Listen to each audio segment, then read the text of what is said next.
সুপ্রিয় দর্শক শ্রোতা, ইরান এবং ইসরায়েলের যুদ্ধবিরতির মধ্যে ইসরায়েলে আবার হামলা চালিয়েছে ইরানের প্রক্সি বাহিনী হুতিরা। হামলায় মার্কিন যুক্তরাষ্ট্রের অবৈধ সন্তান ইসরায়েলের ঝাঁকে ঝাঁকে সেনা নিহত হচ্ছে। ইতিমধ্যে সামরিক ঘাঁটিতে ইরানের হামলার কথা স্বীকার করেছে ইসরায়েল। ইরানে আবারও হামলা হলে তার দাঁত ভাঙা জবাব দেওয়ার ঘোষণা দিয়েছে ইরান। ইরান এবং ইসরায়েল যদি আবারও যুদ্ধ বেঁধে যায়, সেক্ষেত্রে কি ইরান জয়লাভ করতে পারবে? এ সম্পর্কে আপনার মতামত কমেন্টস বক্সে লিখে জানান এবং শুরুতেই থাকবে সংবাদ শিরোনাম পরে বিস্তারিত। ইসরায়েলে ফের ঝাঁকে ঝাঁকে ক্ষেপণাস্ত্র হামলা, আতঙ্কে ইসরায়েল। আরো বিস্তারিত জানিয়ে দিব। হামাসের কাছে নাকাল ইসরায়েলে অত্যাধুনিক মার্কাবাচার। ওমান সাগরে বিদেশি তেলবাহী ট্যাঙ্কার জব্দ করল ইরান। এদিকে ট্রাম্পের আলটিমেটামের তোয়াক্কা করে না রাশিয়া। মানসিক সমস্যা, আত্মহত্যা করছে ইসরায়েলের সেনারা। আরো জানিয়ে দিব পরমাণু ইস্যুতে যুক্তরাষ্ট্রকে তেহরানের কড়া বার্তা। রাশিয়ার কাছে ইউরোপ হেরে গেছে, জয় হওয়ার ভান করছে বললেন হাঙ্গেরির প্রধানমন্ত্রী। ইরানের পাল্টা হামলায় 30 ইসরায়েলি পাইলট নিহত, দাবি সাবেক রাষ্ট্রদূতের। এবং সর্বশেষে জানিয়ে দিব ইরাকে মার্কিন কোম্পানি তেল ক্ষেত্রে ড্রোন হামলা উৎপাদন বন্ধ।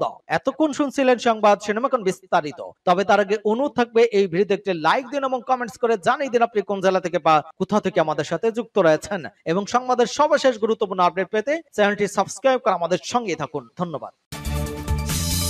ফের ইয়েমেন থেকে ইসরায়েলে ঝাঁকে ঝাঁকে ক্ষেপণাস্ত্র হামলা, আতঙ্কে ইসরায়েল। ফের ইয়েমেন থেকে ইসরায়েলে ক্ষেপণাস্ত্র হামলা চালানো হয়েছে। ইসরায়েলি সেনাবাহিনী জানিয়েছে ইয়েমেন থেকে ছোড়া ক্ষেপণাস্ত্র সফলভাবে প্রতিহত করা সম্ভব হয়েছে। ওই ক্ষেপণাস্ত্রটি ইসরায়েল প্রবেশের পর বিমান প্রতিরক্ষা সাইরেন বেজে ওঠে, খবর আল জাজিরার। ইসরায়েলি সামরিক বাহিনী জানিয়েছে ক্ষেপণাস্ত্রটি বাধা দেওয়ার চেষ্টা করা হয়েছে এবং ক্ষেপণাস্ত্র প্রতিরক্ষা ব্যবস্থা দ্বারা প্রজেক্টিলটি ভূপাতিত করা হয়েছে। ইরানের সঙ্গে ইসরায়েলের যুদ্ধবিরতির পর এ নিয়ে তৃতীয়বারের মতো ইসরায়েলি ক্ষেপণাস্ত্র হামলা চালালো ইয়েমেন ভিত্তিক হুতি বিদ্রোহীরা। এর আগে গত মাসে মে মাসে ইয়েমেন থেকে ইসরায়েলি ক্ষেপণাস্ত্র হামলা চালানো হয়। সে সময় ইসরায়েলি সামরিক বাহিনী জানায় ইয়েমেন থেকে ছোড়া ক্ষেপণাস্ত্রের মধ্যে ইসরায়েলে আঘাত হানার আগেই তা প্রতিহত করতে সক্ষম হয়েছে। ক্ষেপণাস্ত্রটি আঘাতের সময় বিমান হামলা সাইরেন বেজে ওঠে। হামাসের কাছে নাকাল ইসরায়েলের অত্যাধুনিক মার্কাবাচার।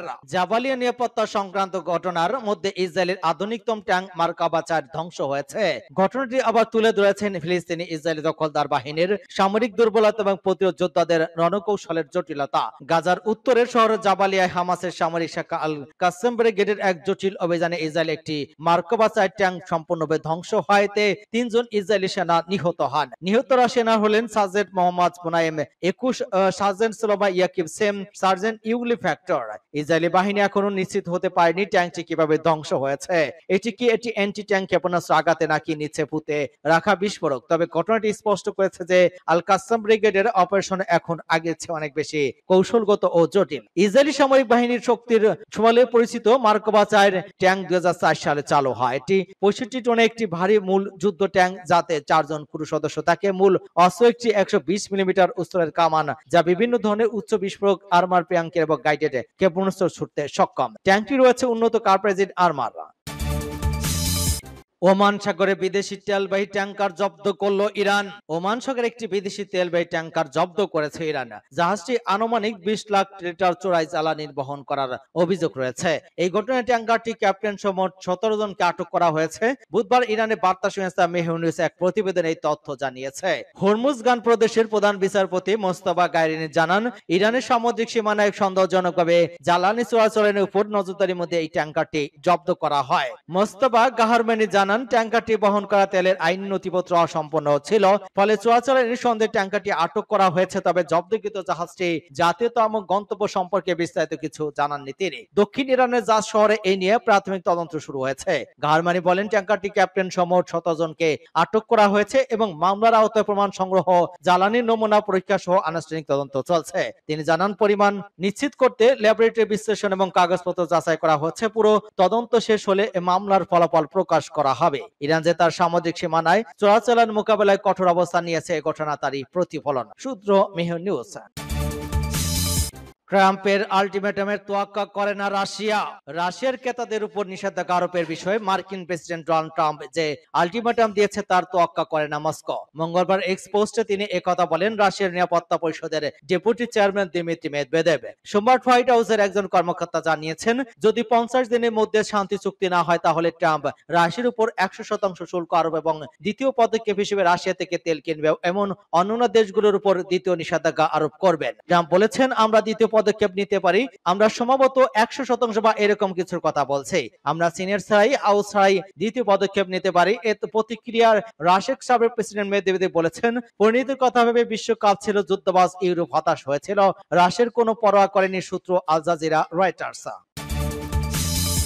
মানসিক সমস্যা, আত্মহত্যা করেছে ইসরায়েলি সেনারা।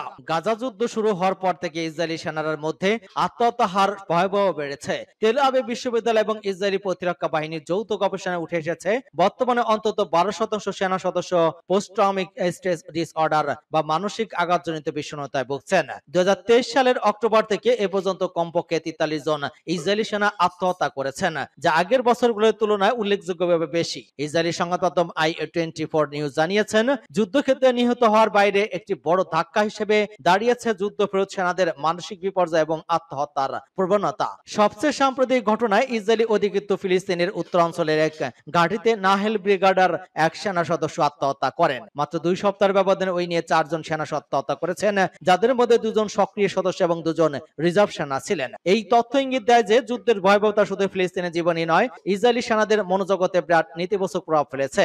অনেক সেনা যুদ্ধ শেষে মানসিকভাবে বিধ্বস্ত হয়ে পড়েছেন এবং তারা পুনরায় সামরিক দায়িত্ব পালনে অক্ষম হয়ে পড়েছেন।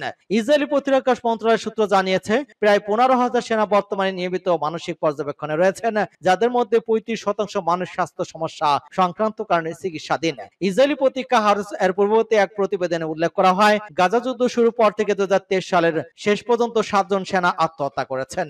2024 সালের আত্মহত্যার সংখ্যা দাঁড়িয়েছে 21 জন এবং 2025 সালের প্রথমার্ধে প্রায় 14 জন সেনা আত্মহত্যা করেছেন। বিশ্লেষকরা বলেছেন, ওই আত্মহত্যার ঘটনা ইসরায়েলি সামরিক কাঠামোর গভীর সংকটকে তুলে ধরেছে। যুদ্ধক্ষেত্রে শারীরিক ক্ষতির পাশাপাশি মানসিক যন্ত্রণা যে কতটা ভয়াবহ হতে পারে তা ওই পরিসংখ্যান থেকেই স্পষ্ট।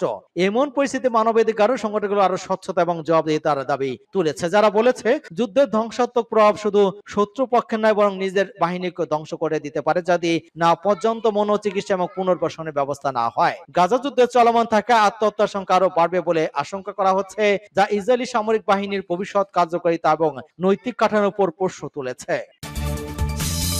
পরমাণু ইস্যুতে যুক্তরাষ্ট্রের তেহরানের কড়া বার্তা। ইরান এবং যুক্তরাষ্ট্রের মধ্যে দীর্ঘদিন ধরে চলমান পারমাণবিক আলোচনার ভবিষ্যৎ আবারও অনিশ্চয়তার মুখে পড়েছে। ইউরেনিয়ামের সমৃদ্ধকরণ কার্যক্রম বন্ধের শর্ত দিলে তেহরান নতুন কোন আলোচনা বা চুক্তিতে বসবে না বলে সাফ জানিয়ে দিয়েছে। সোমবার ফার্সি বার্তা সংস্থা এপিকে দেয়া এক বিবৃতিতে ইরান জানায়, তারা ইউরেনিয়াম সমৃদ্ধকরণ বন্ধের শর্তে কোনোভাবেই যুক্তরাষ্ট্রের সঙ্গে বৈঠকে বসবে না। চলতি বছরের এপ্রিল থেকে এখন পর্যন্ত 5 দফা আলোচনা হলেও উল্লেখযোগ্য অগ্রগতি হয়নি। ইরান জানিয়েছে, তারা শান্তিপূর্ণ কাজে পারমাণবিক শক্তি ব্যবহারের অধিকার থেকে কখনোই সরে আসবে না। ইরানের সর্বোচ্চ নেতা আয়াতুল্লাহ আলী খামেনির উপদেষ্টা আলী বেলায়েতি রাষ্ট্রীয় সংবাদ মাধ্যম ইরানকে বলেন, সমৃদ্ধকরণ কার্যক্রম বন্ধের শর্তে কোনো আলোচনা হবে না। অপরদিকে ইরানের পররাষ্ট্র মন্ত্রণালয়ের মুখপাত্র ইসমাইল বাকের জানান, যুক্তরাষ্ট্রের সঙ্গে নতুন আলোচনার কোনো সময়সূচিও এখনো চূড়ান্ত হয়নি। সম্ভাব্য বৈঠকটি ইরানের পররাষ্ট্রমন্ত্রী আব্বাস আরগোসি এবং যুক্তরাষ্ট্রের মধ্যপ্রাচ্য বিষয়ক প্রতিনিধি স্টিভ উইটকফের সঙ্গে হওয়ার কথা থাকলেও দিনক্ষণ অনিশ্চিত। 2018 সালে যুক্তরাষ্ট্রের পক্ষ থেকে একতরফাভাবে শেষ পরমাণু চুক্তি থেকে বেরিয়ে আসার পর চলতি আলোচনাগুলো ছিল দুই দেশের মধ্যে সর্বোচ্চ পর্যায়ের। ওমানের মধ্যস্থিত আলোচনা শুরু হলেও ষষ্ঠ দফা বৈঠক বাতিল হয়ে যায়, কারণ গত 13 জন ইসরায়েলি ইরানের পারমাণবিক এবং সামরিক স্থাপনায় হামলা চালায় এবং পরে যুক্তরাষ্ট্র এতে সীমিতভাবে অংশ নেয়। রাশিয়ার কাছে ইউরোপ হেরে গিয়েছে, জয় হওয়ার ভান করছে বললেন হাঙ্গেরির প্রধানমন্ত্রী। ইউক্রেন সহ ইউরোপের নেতারা রাশিয়ার সঙ্গে সশস্ত্র সংঘাত থেকে বিজয় হয়ে উঠতে পারে এমন আচরণ করে চলছে, কিন্তু তারা দীর্ঘদিন ধরে পরাজিত হয়েছে। শুক্রবার সকালে কোসুতে রেডিওতে এক সকালের অনুষ্ঠানে হাঙ্গেরির প্রধানমন্ত্রী ভিক্টর অরবান ইউক্রেনের ঘটনা নিয়ে মন্তব্য করতে গিয়ে একথা বলেন। অরবান বলেন, এই ধরনের যুদ্ধের কোনো সমাধান নেই। ইউক্রেনীয়রা কার্যত এটি হেরে গিয়েছে। ইউক্রেন ইউরোপের সঙ্গে একসাথে এই যুদ্ধে হেরেছে, কিন্তু কারোর এটি স্বীকার করা করার এবং প্রয়োজনীয় সিদ্ধান্তে পৌঁছানোর সাহস নেই। পরিবর্তে তারা ভান করছে যে এই যুদ্ধক্ষেত্রে যাতা সম্ভব। অরবান উল্লেখ করে বলেন, ইউরোপীয় ইউনিয়নের নেতারা এখনো ইউক্রেনের ভূখণ্ডে রাশিয়াকে পরাজিত করার লক্ষ্যে থাকেন এবং এই লক্ষ্যে কিয়েভকে সামরিক এবং আর্থিক উভয় সহায়তা প্রদান করার অব্যাহত রাখবেন। আরবান জোর দিয়ে বলেন, ইউরোপীয় ইউনিয়ন কখনো ওই সংঘাতে জড়িয়ে পড়া উচিত ছিল না। এখন অগ্রগতিকার হওয়া উচিত, আলোচনার মাধ্যমে দ্রুত লড়াইয়ের অবসান ঘটানো হওয়া উচিত। ইরানের পাল্টা হামলায় ৩০ ইসরায়েলি পাইলট নিহত দাবি সাবেক রাষ্ট্রদূতের। ১২ দিনের যুদ্ধে ইরানের প্রতিশোধমূলক অভিযানে ৩০ জন ইসরায়েলি পাইলট নিহত হয়েছে বলে দাবি করেছেন ইরানের সাবেক রাষ্ট্রদূত হাসান কাসেমি কোমি। এটিকে ইসরায়েলি সরকারের জন্য একটি বড় আঘাত বলে অভিহিত করেন ইরাকের দায়িত্ব পালন করা সাবেক এই রাষ্ট্রদূত। একটি টেলিভিশন সাক্ষাৎকারে কোমি বলেন, তেল আবিবের শাসন ব্যবস্থা এখন পর্যন্ত অনেক বিবরণ সেন্সর করে রেখেছে। ১২ দিনের যুদ্ধে ইরানের এক অভিযানে ৩০ জন ইসরায়েলি পাইলট নিহত হয়েছেন।